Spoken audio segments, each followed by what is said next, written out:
So just a few kind of logistics before we start. If you want to ask a question, please do so. We encourage as many questions as possible, and please use the Q&A box. And you can also vote for any questions that you like and you feel would be great to be asked. Depending on how much time at the end, each speaker will have 8 minutes during tonight's web seminar. But at the end, if we've got enough time, I'll ask each of the speakers to do 1 minute wrap up. So please be aware that tonight's webinar is being recorded so that others can see, who aren't able to attend tonight, can see it on our YouTube channel. If you fancy tweeting, please do that. And our hashtag is FWN, Fabian Women's Network, Lab 20. We aim to finish at 8:30. And just to let you know, in line with all of the other events that we have as part of the Fabian group, the chat function is disabled. And as I said, each panelist has 8 minutes. So when I was asked to set up today's event, I had a think about it, and I wanted to have a discussion about how we place the climate agenda in people's hearts and minds. How do we make the climate agenda part of everyone's DNA, if you like, where it takes account of people's different backgrounds and experiences that they have? So I invited the guests today on the panel, and because they've been doing some really interesting work, and it's a real honour that they said yes to be with us today. The first panellist is the Right Honourable Liam Byrne MP. He's been the MP in Birmingham Hodge Hill since 2004. He was the former Chief Secretary to the Treasury in Gordon Brown's government, and is currently Labour's West Midlands mayoral candidate. He has a manifesto for radical compassion, where it's tackling the moral emergency of homelessness and hunger, rebuilding prosperity with the Green Industrial Revolution. Next up is Zarina Ahmed, who works for climate change, who's a climate change and environmental specialist at SEMVO in Scotland. Zarina's work combines two important areas, equalities and climate change. And she's been working in the environmental sector for over 10 years, looking at inequalities within the climate change sector. So the aim is to change the landscape of the environmental sector to ensure that there's more engagement and a voice for the BME communities. So this is achieved through projects and building relationships with NGOs addressing equality, diversity and inclusion. But the voice of the BME sector now has a platform through the creation of Ethnic Minority Environmental Network, which is a network of future leadership. In addition, Zarina is a climate reality leader and delivers training specialising in climate change, climate justice, ecofeminism, equalities, diversity and inclusion. And finally is Tom Maidman. Tom works across the Midlands, deploying his expertise as a sustainability engineer to develop creative solutions to climate action, particularly in marginalised communities. And he works primarily as an activist within Coventry for the Green New Deal and through the social enterprise that he founded called E.Mission. So welcome to you all. Unfortunately, Liam has been delayed by a quarter of an hour. So what I'd like to do is ask Zarina to speak first. Zarina, thank you for coming tonight. You and I have had some really interesting conversations about inequalities that BAME communities face and how the links of the diasporic community are made with the climate agenda. So can you talk a bit about the work, the really important work that you're doing regarding BME communities and the climate agenda in Scotland, please? Thank you. Thank you, Cindy. Thank you for having me on tonight. Right, first of all, I thought I would start off by telling you how I got involved in the work that I do. Right, so I used to work on a climate challenge funded project. So in Scotland, we have a fund called the Climate Challenge Fund, just to put that into perspective. So that allows communities to take action, local action on climate change. And it's usually around 3 behavioural change areas, which is transport, energy, food and waste. So I was managing a project in East Ayrshire. Right, East Ayrshire is a very rural area, a very deprived area. And there was a hustings. So this is just before an election. There was a hustings, and the hustings was in Glasgow. So East Ayrshire, where I was working, is probably about 30 miles away from the city of Glasgow. So I went along, and when I went, I was really looking forward to it, because there was a green politician who was like the Green representative there, and I thought, okay, this is somebody who talks very much about the same kind of ethos that I believe in, the same principles that I believe in, has the same values that I hold, right? And the Green Party were just up there, right, for me, right? I went along, and as I walked into the hall must have had about 70 to 80 people in it. And when I went along, the person from the Green Party, the guy, he was an older gentleman with a beard, and he turned around and he like looked at me as I walked in, and I thought, oh, maybe he recognises me, let alone me from East Ayrshire. And then so I walked in, sat on the table, and he looked directly at me again, and I'm thinking, oh, maybe he does know me from somewhere, you know, maybe he knows the work that I do in East Ayrshire, because there wasn't very many people that do work on climate change. And then he turns around and he opens his mouth and he says, your kind don't grow, do they? And I went, and I for a moment, it took me a while to understand what he meant, because for me, there were different factors and different permutations that I had to go through, first of all. So what does he mean by your kind? Now, does he mean because I'm a woman? I'm thinking, there must be lots of women that are farmers. For me, first of all, growing meant like farming. I just thought maybe he means farming. And I'm thinking, well, East Ayrshire is full of farms. So it can't mean that I'm from East Ayrshire. Or have you heard me speak? Because I'm not Scottish and I'm from the northeast of England. And I'm thinking, Geordies? Yeah, there's plenty of farms and Geordies, and people grow, and they have community gardens and allotments, and they must grow. And it was only when the rest of the room kind of went into this deadly silence that the penny dropped. And I thought, oh, you mean because the colour of my skin?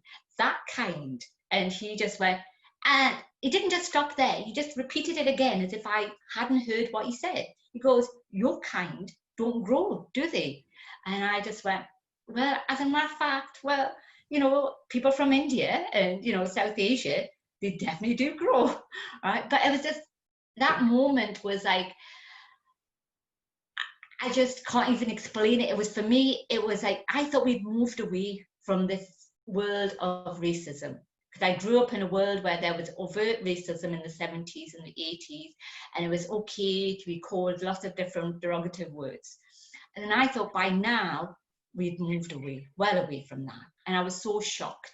So that was how I ended up actually working for a race equality organisation and then looking at climate change and the environment. Because I thought I can't be the only one, right? Because it was very obvious and very visible that when I was going to conferences, lectures, seminars, workshops, I was the only person of colour that was attending, right? And I just thought, I can't be the only one that's interested in environmental issues. So the organisation that I work with is an intermediary organisation with Scottish Government. So we engage with Scottish Government when there's gaps in engagement on strategies and policies.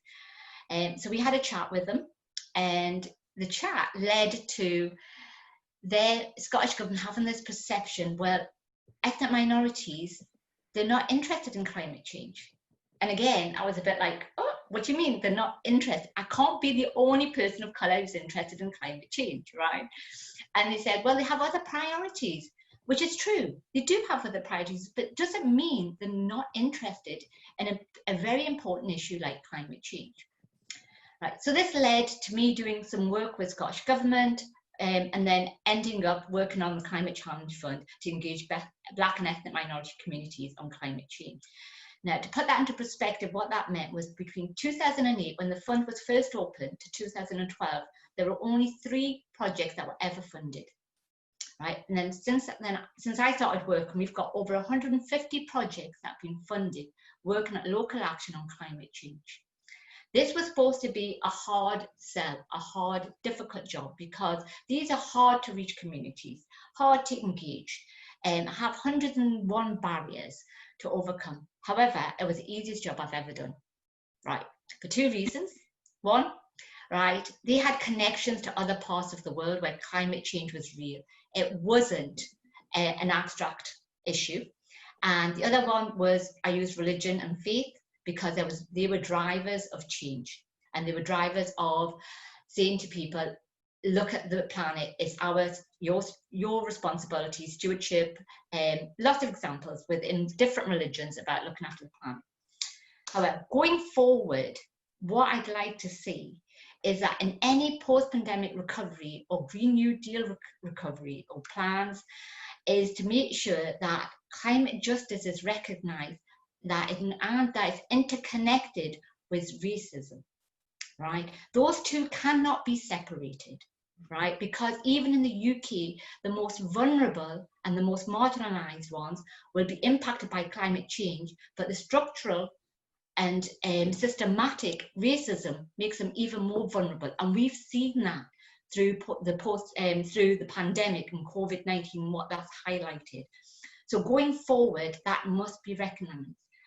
And also, when we look at barriers, we need to make sure that we recognise what those barriers are and don't be dismissive about the barriers, because the barriers, many of them are the legacy of colonialism.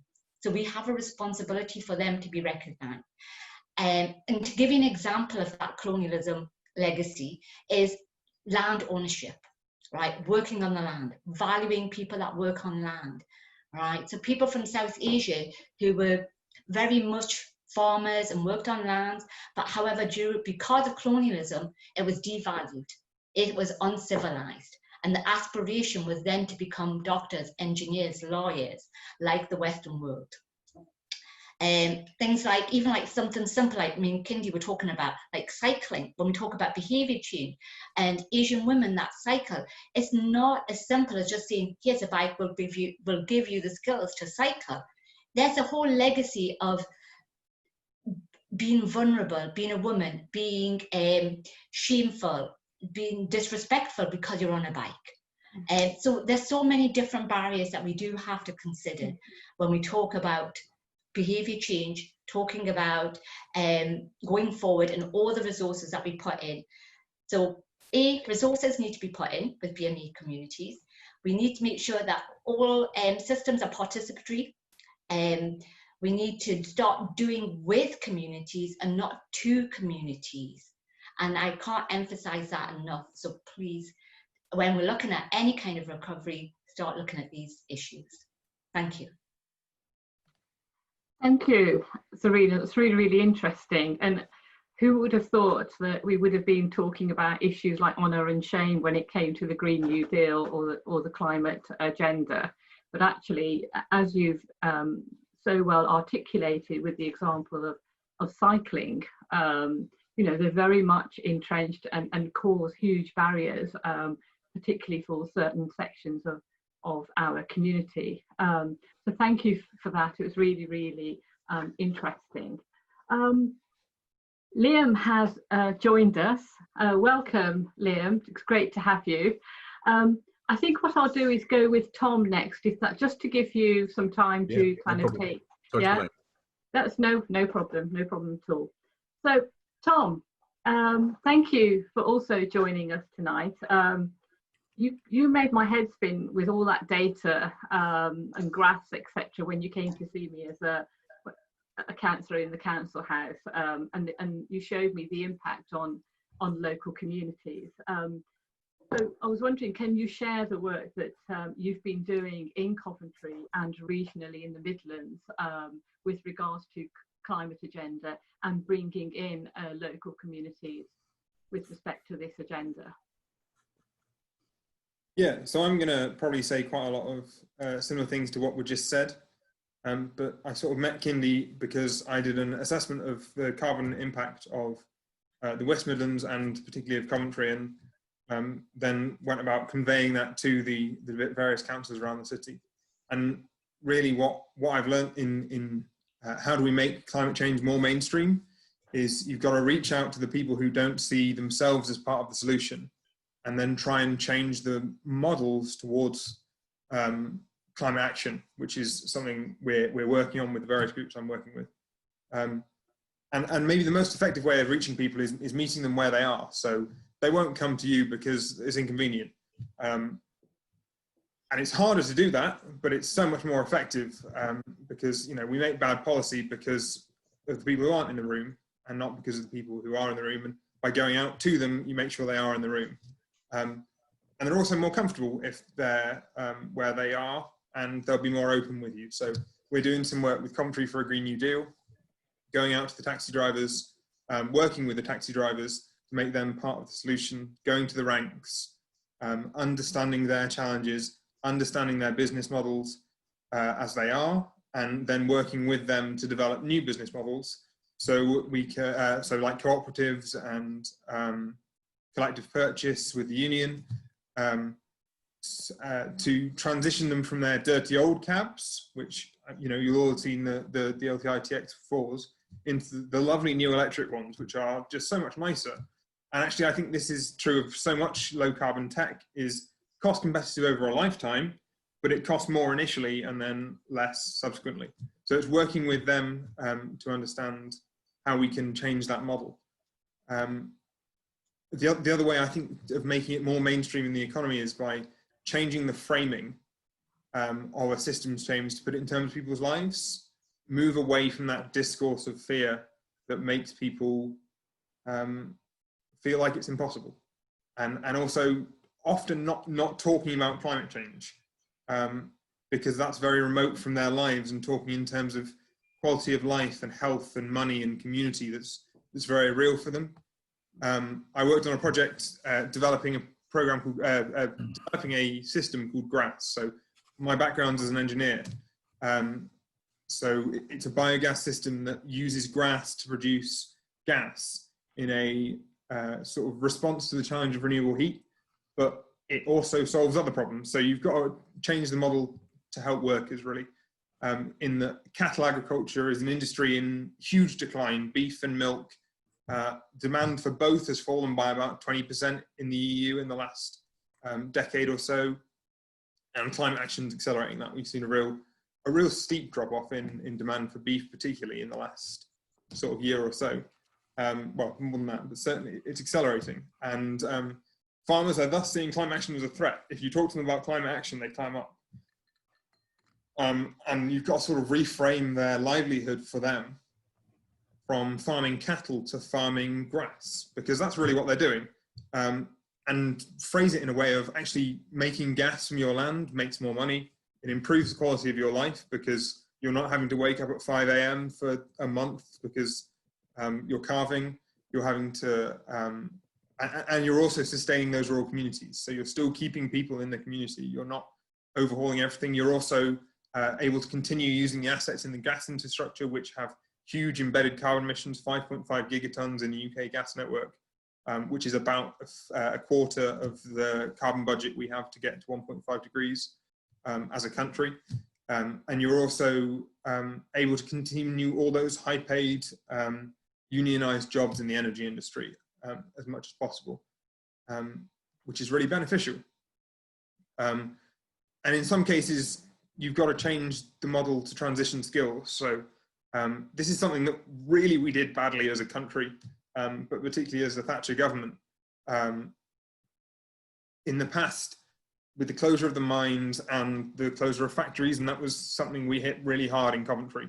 Between 1976 and 1983 or something, about half of jobs in Coventry were lost. And some of that's as simple as retraining a gas fitter to install a heat pump, and that takes like 2 days.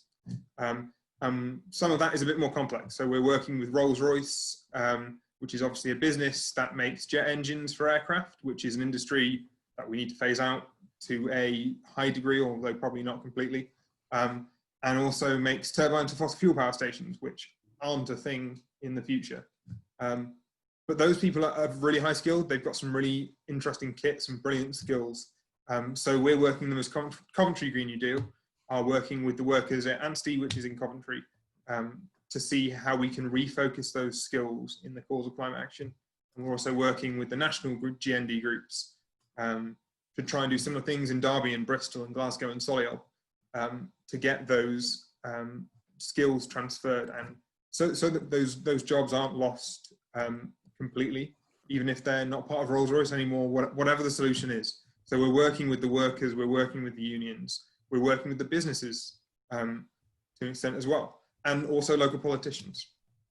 And I'd say that the last way that's most important in terms of engaging those marginalized communities in climate action is talking about positive practical action. So often we talk about, and local authorities in particular are quite bad at this, and so is central government. We talk about the big heavy infrastructure projects, we talk about light rail, and we talk about wind turbines and solar panels, which aren't something that really most people have an interaction with, don't have a relationship with. And we should absolutely be doing those things in the background. Those sorts of things should be being done by the relevant people, but really it's a fairly small section of society. So it's bringing those people in who don't see themselves currently as doing a climate job, the bus drivers and stuff. And a really good way of doing that is by framing technology framing climate action not through the prism of technology, but which can be very disempowering to people who don't have the agency on it. But many of those technologies need behavior change from everyone, really, to be unlocked fully.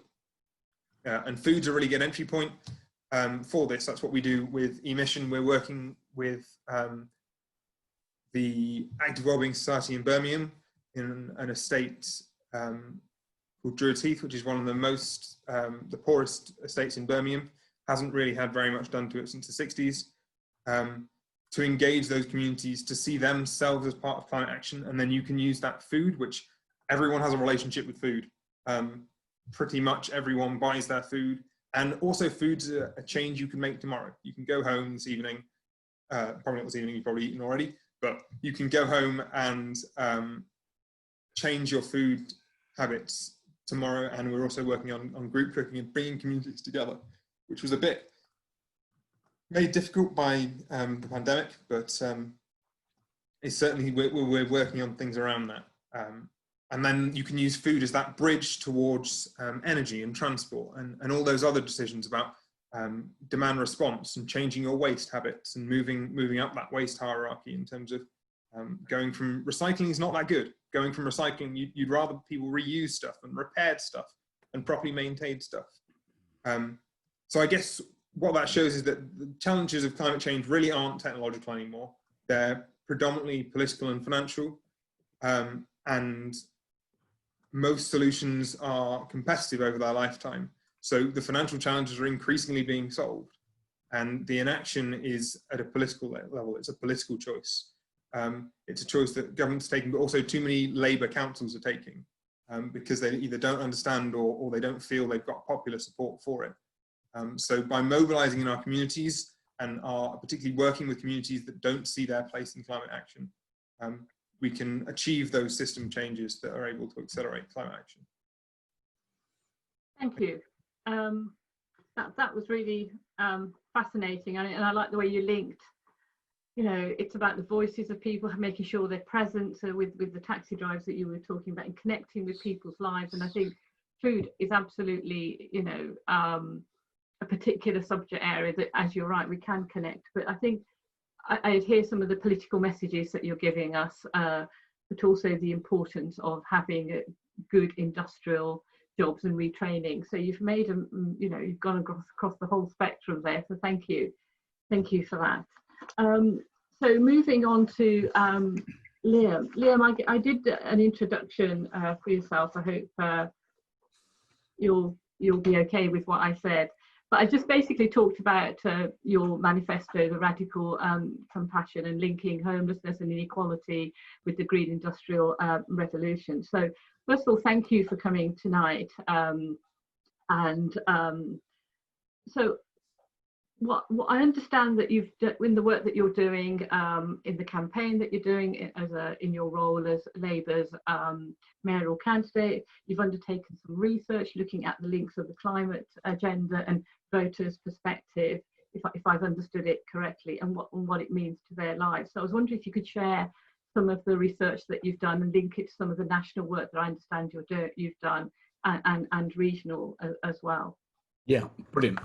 So thanks, Kinney, and real pleasure to just catch the tail end of Zarina's talk and Tom's presentation there. So, just over 277 days time, we got some pretty significant elections, and after all the agony of loss, the heartbreak that we've had this year, after all the sacrifice, we have got to be the party that promises to try and get our country, and here in the West Midlands, our region, back on its feet. And I think that given what everybody has been through, the very least that they expected is that we would have a plan from this government to save lives and to save livelihoods. And frankly, what we've got is a plan that is hazy and a prime minister that is lazy. But that doesn't mean that we're just automatically going to win next year. We have got to put forward a manifesto of hope, a manifesto of ideas that people see as high priority, but also a manifesto of ideas that people see as highly plausible. And so what I wanted to share is just two perspectives from my work as chair of the Global Parliamentary Network on the IMF and World Bank, and as the shadow mayor here for the West Midlands, working with our party here in the Midlands. So the annual meetings, the IMF and World Bank has annual meetings every year. They're on the 12th of October. And that week, we're launching a new book called Just Transitions, transitions plural, because the point that we want to make is that we in politics have not simply got to navigate the recovery after COVID. We've got to navigate what I've called the three rises: the rise in temperature, the rise in technology, and the rise in trade wars. The rise in temperature is well understood. It's at the core of this discussion tonight. But look, the truth is that many firms are going to react to the crisis by dramatically increasing the level of automation. Here in Birmingham, where I'm talking to you from tonight, automation could wipe out a couple of 100,000 jobs, a couple of 100,000. Now, we don't know over what time frame, but frankly, that time frame is going to accelerate given the crisis that we've been through.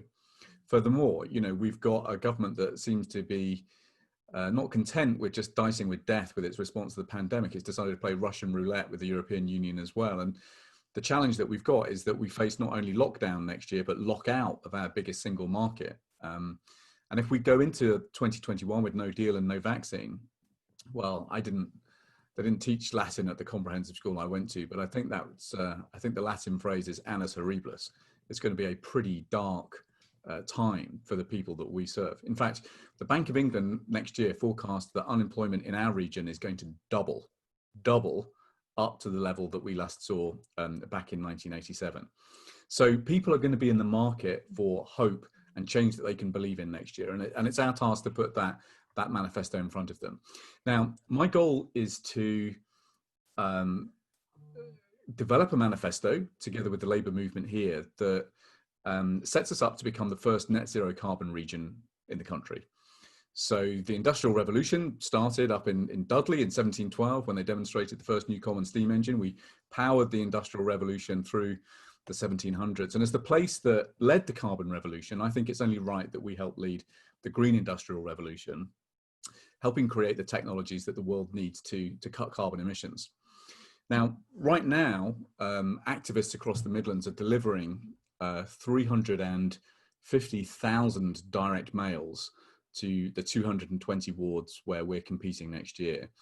And already we're getting thousands and thousands of replies back. And so the second thing I wanted to do tonight is just share with you the politics that's emerging from that framework, because it's quite interesting and I think it has a bearing on how we present ourselves going forward. So the big worry for people is unemployment and jobs, quite understandable.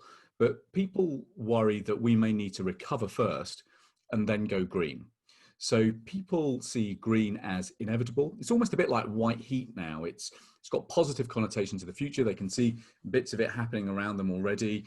They know it's where we've got to get to because the environment's changing and we have to change too. But they feel, a lot of people a lot of the public feel that we've got to recover first and then go green. And they don't feel very comfortable about thinking that because they do worry that they're kicking the can down the road. So they feel on the horns of a dilemma, really. What's interesting is that dilemma dissolves when you talk about green manufacturing. So when you talk about our tradition as a place that makes things, people are pretty open to the idea of making our green future. So the frame that I think we will probably adopt here in the West Midlands is an ambition to become the capital of green manufacturing, helping create those technologies big and small, and deploying those technologies at big and small in a way that helps us become the first net zero carbon region in the country. And that has big implications for the way we set about industrial policy. It has big implications for what we do on public transport, and big implications for the way that we build homes. So we brought the Shadow Chancellor to LEVC on Thursday for a manufacturing summit. We're launching a green manufacturing task force a bit later on this week. And you know, my plea really to everybody on the call is, you know, please come and help us. We don't have all of the ideas. We've got some kind of directions of travel that we want to go in, but we need your help in coming to help, you know, experiment with how we get these things right. Because where Tom left off is really the place that that I want to finish. Ultimately, the way that we bring some of the big action that we need to take is going to be local. And unless we become masters of facilitating communities in designing their own solutions, then we will fail. And we can already see some of the signs to that. If you look at some of the political kickback to things like low traffic neighborhoods, we can see that we're going to have to become very skilled and adroit at building coalitions for action. And this is a really significant move away from the big shiny project model of politics. So, you know, how many pictures have you seen of politicians in high-vis vests and hats? We all love those pictures, kind of, you know, opening the next big shiny project. And actually that is completely the wrong approach to the change that we need. Actually, what we need is change in neighborhoods, in wards, change that people can see and help feel that they've helped design. And I really hope that as a movement and as a party, we can bring in and create platforms and spaces for our young people to help lead that change. I mean, if you look at the way in which in our region, our young people have led the youth climate strikes, if you look at the way they've led the Black Lives Matter protests, they're phenomenal. They are absolutely phenomenal. They've got the talent. We just need to give them the tools. So I think, you know, helping ensure that our young people are the co-architects of this hyper-local change, bringing to the table a servant model of leadership, not a hero model of leadership where we're standing on pedestals and having selfies taken and cutting ribbons on big shiny buildings, but actually asking what is it that we need to supply in neighborhoods that deliver change. That has got to be the mindset that we bring as we set about trying to be the catalyst, as we've always been as a movement. We have always been the catalyst for progressive change. And that's what we've got to do now over the weeks and months to come.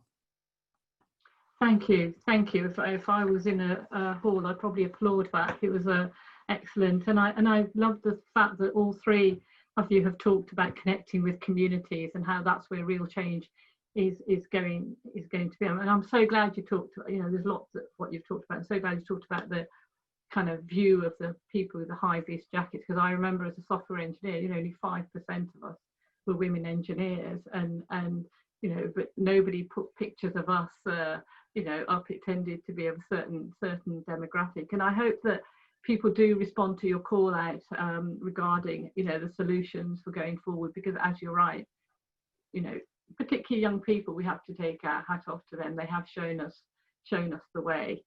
So we thank you for all of you taking the time to speak and share your knowledge and experiences. We do have some questions, and I'd just like to start with the first one. So the first question is, what can we do to overcome companies actively working against change behaviour? So that's about consuming more, using more plastics, for example. So I'm happy if all of you each want to take this question, or only one of you. Tom, would you like to take this question? I guess this is about change behaviour. This is about companies actually telling us how to behave for profit, really, but not for the climate. I guess we've just got to, well, there's two strings to that, isn't there? We've got to, part of that is legislative and policy based, in that you've got to implement those policies that actively, there's eco-design directives going through the EU at the moment, and there's similar legislation being written in the UK Parliament for essentially a right to repair and various other things. But I guess we've also got to do things as people and encourage others to do it in terms of making repair easier. A lot of us don't have skills. A lot of things aren't designed to be repaired, but also a lot of people don't have the skills to repair things, partly because they're harder to repair, but also other things around that, about making sure, you know, we don't feel like it's important to have a second-hand thing or a first-hand thing or the newest thing. Just keep your thing for a bit longer. It's fine. It works. And I think part of that is us lowering our, or changing our perception and changing how we view the world. Yes. And also ensuring that companies are mandated to do things and making our buying habits to buy things that can be repaired rather than things that can't be. And I get that's not an option for everyone, because there's the boot paradox in about it's more expensive to be poor, basically, because you buy a bad thing several times rather than a good thing once. But it's those eco-design things as well as us changing our behaviour. Thank you. Zarina, I want to come to you next about this question, because I guess, you know, for those of us who are part of diasporic communities, you're smiling because, you know, I think you know what I'm going to say. You know, if you've migrated because of poverty, you're willing and wanting to show that success as material success. You know, so rather than cycling, you'll want to be showing off your 4x4 car, because that's, you know, you've made these sacrifices to come to this country, and you're not going to be demonstrating that success by cycling. Yeah, it is a really difficult one. It's a really challenging one, because it goes right across all the different sectors. It goes across travel, it goes across food, it goes across waste, because there's this whole aspiration from diaspora communities to be like the West, right? Because the West were the world leaders. That was what was filtered down to them, and that was what was indoctrinated. So, and it's like now it feels like a bit of a hypocrisy. It's like we have, but you can't have, you know? So it's like the haves and the have-nots in society, and we continue to have this divisiveness in our society and divisiveness in our society. And it's a really difficult one, because we have to be very careful and sensitive the way we approach it. Because at one hand, you've got people that have, which is usually tends to be the white, wealthier, affluent, more educated, you know, everything that diaspora communities come to this country to be like. And then we're saying to them at the same time, well, we've got it, but you can't have it, you know? So I just think that we do have to be careful about the narrative that we use and how we frame it. And also this whole attitude of that we're in it together when we're not in it together. And the pandemic's shown that we're not in it together. So I think it's about, for me, it's about taking everything back to a values approached method, and looking at, well, what do people value? What do they hold on to? And how do we bring back those things that people hold on to, like upcycling, recycling, which like the Asian community were very, very good at doing. And like lots of African community groups are very good at doing, and yet it's at the same time it's devalued and belittled in a way, because it's like, well, you can't afford it, so that's why you're doing it. So we need to take away those stereotypes and those narratives around what we hold as important, what we hold as success, and how we measure success. So I'm answering a different question to what you originally asked, but I'm answering your second question, Kindy. But going back to your original question about corporations, industry, for me, it's about holding them accountable. And legislation needs to be in place, because if we don't give people options and choices, then nothing's going to change. Because if goods are only made to last 5 years, well, what choices do people have? They're going to have to replace an item. So unless we make sure that, like, things, I'm just using like white goods as an example, lasts for 25 years, is repairable, parts don't go obsolete, then we will have a better society where there will be less waste, no matter what the marketing messages go out there. Okay, thank you. Thank you. Liam, did you want to add anything? Well, just, I mean, very briefly, I mean, the two things that we can use to punish bad behavior is sales and capital.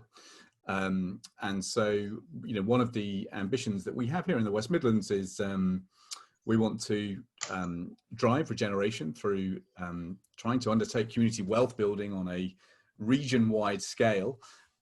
We have a brilliant co-op party task force that's reporting soon that is going to come up with some fairly bold ideas. And, you know, one of the things that has got to come through that has got to be that you've got to use the power of public procurement to ensure that you're not subsidizing companies that are behaving badly. But the other opportunity is obviously around pension savings. So unheralded, we have just crossed a bit of a Rubicon in this country. I mean, auto enrollment is now fully rolled out. It's a big Labour initiative a decade ago. There are now 12 million pension savers in this country.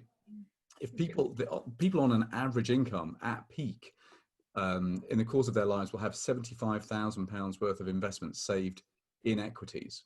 So making sure that people have got good frameworks for avoiding companies doing bad things. That's true of both individuals, but it's also true of the public sector, like, you know, West Midlands pension funds.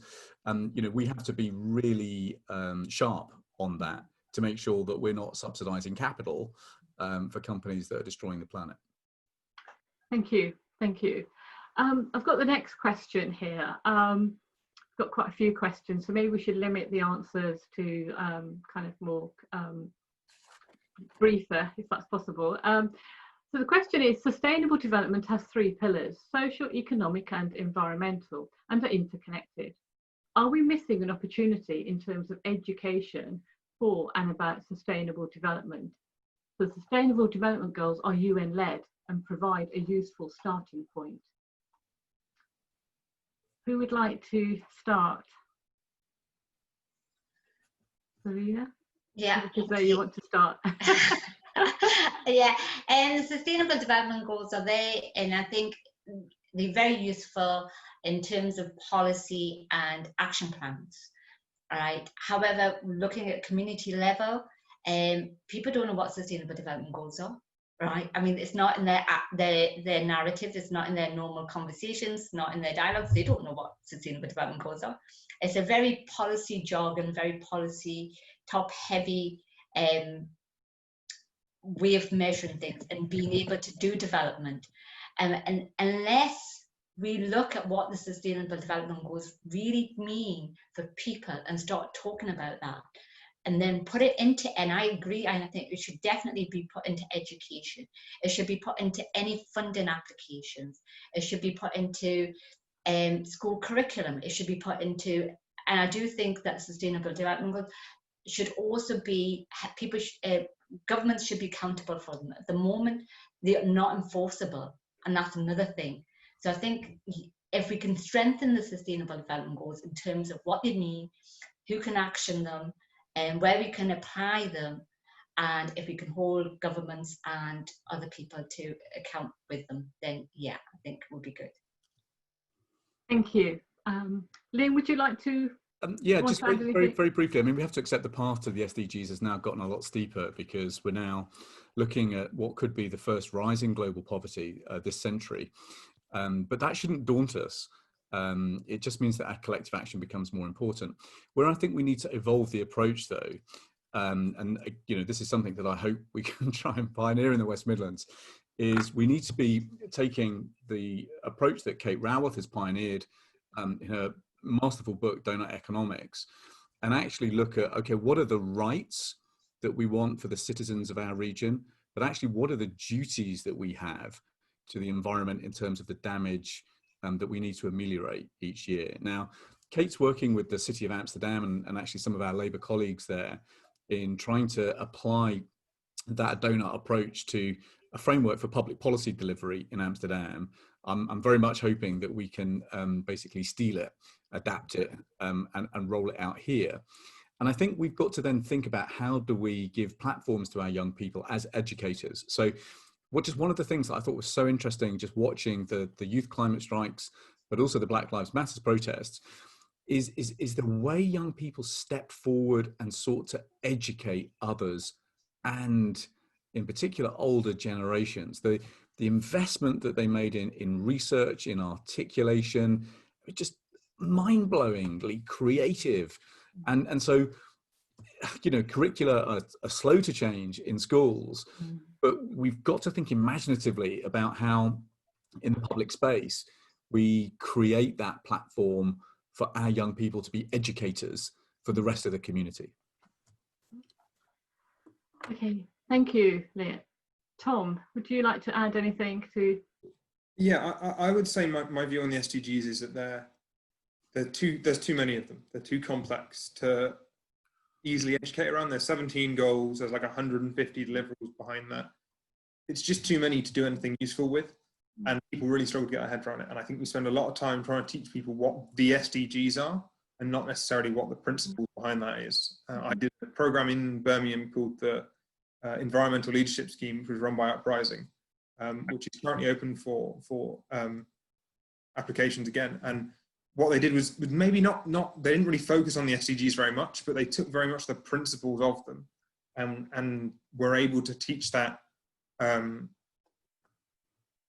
you and immerse you in it. And that was really, really useful. And I think there was a lot to be learned from that program into regular education. And if that can be sort of taken into a wider adoption sort of thing, you get some incredible understanding of not just what are the SDGs, but how can they be applied, and more how they can be applied, and how the understanding of the structures of power that you can implement it, and the knowledge that needs implementing, and bringing different communities in on that. Can I just ask you a follow-up on that, Tom? I mean, it's interesting what you're saying about the UN Development Goals. I mean, do you think they're so far removed from, I'm going to ask you this question persistently because you're a young person. Do you think they're so far removed from young people? Because as Leo has just said, that young people have educated us and so creative, but do you think that that perhaps the UN Development Goals are a bit outdated, or that do they support the kind of harnessing of young people's interest in the climate agenda? I just think they're too high level. They're things like stop poverty, increase availability of water. So the 17 goals in themselves are very high level. And you get behind them, you get to like 150 different things that are actually actionable.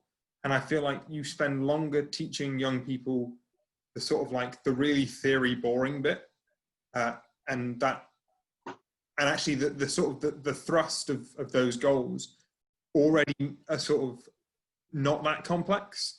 And if you teach them the specific framework of the SDGs, it's less, it's time that you could be spending teaching them sort of a framework that is in the spirit of the SDGs. And I think young people react, and just people, not even young people, just people interact much better with that. Indy, one of the ways in which you can do that is by basically contextualizing those SDGs for something that works politically and locally. And, you know, a few people in the States around Biden have mooted this idea that this is a second Bill of Rights moment. And I think that is a really important idea. How do we crystallize a Bill of Civic Rights now for our generation that crystallizes the SDGs, but how do we then marry them to the duties and responsibilities that we've got to each other, but also to the planet? I think it's quite interesting to look at the Law of Ecocide that was meant to be part of the League of Nations, or when the founding of the United Nations was going to essentially include a thing about ecocide, and it was removed quite close to the end of the founding, and really would have enshrined quite a lot of that in quite a lot of things that we saw then finally happen in 1992 at the Earth Summit, and then subsequently in the SDGs, in essentially the Charter of the UN, but in the 50s. Okay, thank you. I'm just conscious that we've got 9 minutes according to my watch, and what I'd like to do is perhaps just have one quick fire round, as they call it, just ask a question if you could answer briefly, but also so I can give you a minute to wrap up and say some things that maybe you feel you'd like to say that you haven't had a chance to say through the question. So the the kind of one question I thought I could ask was, you know, if there was one thing that you felt we could change tomorrow and would have a significant change, what do you think it would be, or what would you like it to be? Zarina, are you able to start? Is that too difficult? Oh God, can you start with somebody else? Let me think about that one. That's fair enough. Oh. If there's one thing, or the first thing that comes into your mind, doesn't have to be the only thing, or is there a significant thing that you think we could change? I mean, I think, for example, just, you know, menus, thinking about who does the shopping, for example. Okay, I've got one. Okay. So I won't go into the kind of the broad kind of capital stimulus that I think we need, but actually, as an example of simple local-based measures that we could use to encourage behaviour change, air quality monitors in playgrounds in the inner city would be one of the big things that we could make. You know, a third of our emissions are transport-led. The air quality, I carry around an air quality monitor actually when I'm out canvassing, and not canvassing now, but delivering leaflets. The air quality in my constituency is appalling, but actually parents don't know that driving their kid to school has a direct impact on the air that their kid breathes in the playground. And just, you know, something as simple as that, I would be very interested to see what kind of effect it had. Yeah, I like that. I like that idea. Might mute it, the council. Tom, would you like to go next? Yeah, okay.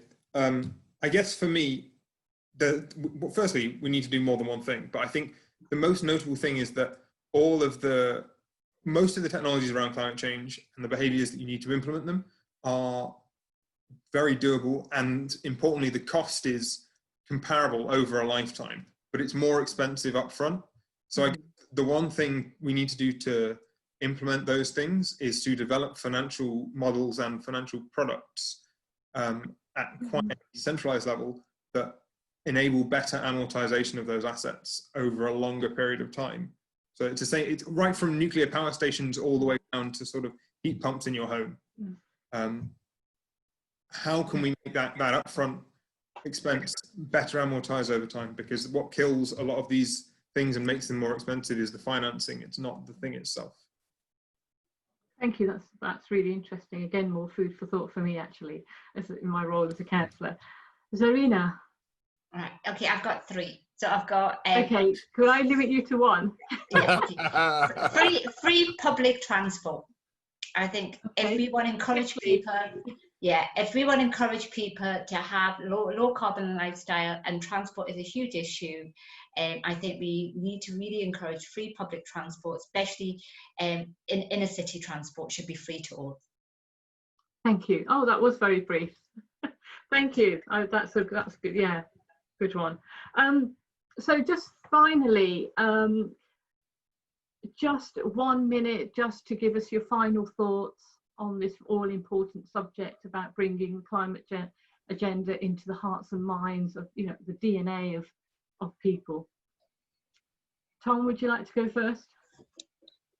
Yeah, okay. I guess for me, the key thing is we need to change the system as little as possible, but we need to bring as many people with us in that and make people feel like they are part of the solution more effectively. I'd also like to give a little shout out just briefly to the Uprising Environmental Leadership Scheme, which is currently open for people under 25, 18 to 25. I would highly recommend it if you have any young people who you know or are one. And how do people find out about it? Just Google Uprising Environmental Leadership Scheme. Thank you. Liam?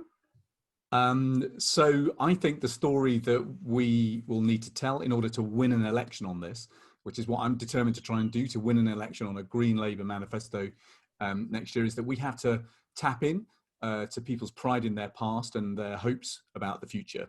People know that the future is going to be greener. They know we've got no choice. But for us, that opens the opportunity for us to become the capital of green and clean manufacturing, to make the technologies that the world needs in order to cut carbon emissions. For us in the West Midlands, that means the chance to be a leader again. In the way that we led the Industrial Revolution, we could potentially lead the Green Industrial Revolution. And if we can do that in a way that delivers cleaner air, that helps people live longer and healthier lives, and if we can do it in a way that creates good jobs, especially for the next generation, then I think we will marry our social justice objectives and our duties and responsibilities to the planet too.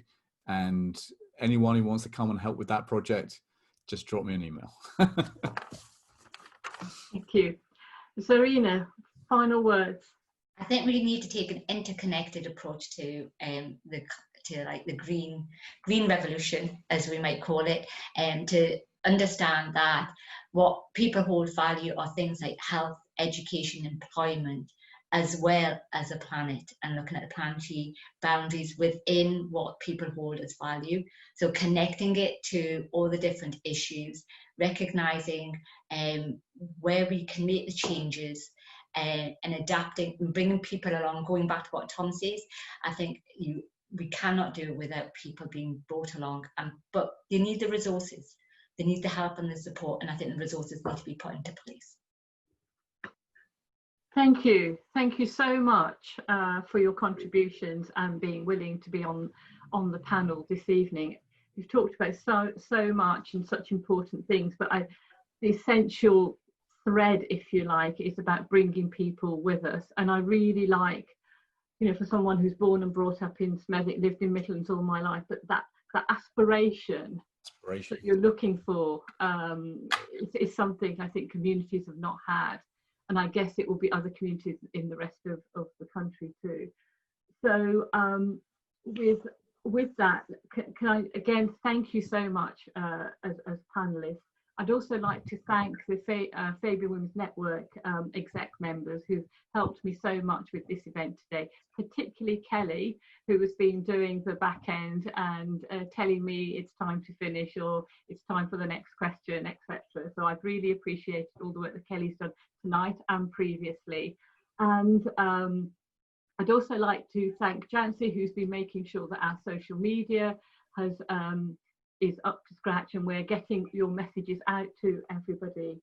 So please join us. We have another event tomorrow called Women and Digital Campaigning. That's on at 11 o'clock tomorrow morning. So thank you again and have a good night. Good night. Yeah, see you all. Thank you for having us. You're welcome. Bye.